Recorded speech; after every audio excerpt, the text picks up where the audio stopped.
In 2015, the founder of a website called the Silk Road was sentenced to life in prison.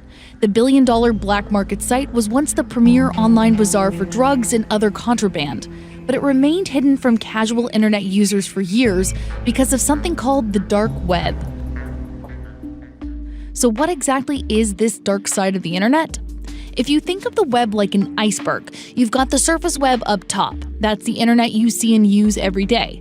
What's submerged is the deep web, an anonymous online space only accessible with specific software. And then there's the dark web. Now that's the part of the deep web that hides your identity and location. The dark web is a series of encrypted networks that serve to anonymize people's use on the internet.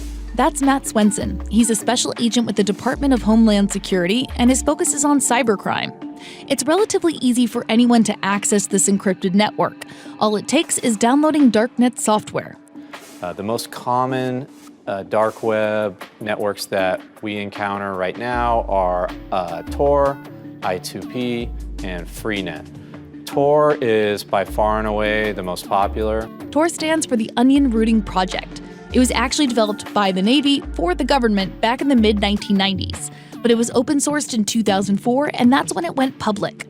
It's now the dark web browser that the vast majority of people use. Tor allows a person to surf the internet anonymously so that their web traffic is basically encrypted, and when they view the web, the encrypted traffic won't be attributed to them or their location. To understand how Tor actually works, you need to know what happens when you typically search the web. Think of your IP address as an online identity. Any device you use to connect to the internet has one. So anytime you visit a website, you can be traced back to your exact location thanks to that IP address. The Tor browser looks like any other, except there's a whole lot happening that you don't see. Instead of your connection request bouncing from its origin right to its destination, Tor sends your request on a much more roundabout route. So let's say you're in New York and you want to search a site hosted in New Jersey. Instead of connecting you directly, the Tor browser takes you on at least 3 random detours called relays. So your request could go from New York to South Africa, from South Africa to Hong Kong, and then from Hong Kong to New Jersey. Tor is comprised of people from all over the planet who are donating their computers to the network. It has more than 7,000 relays to choose from. Bouncing your request around to random computers all over the world makes it much harder for people to find you.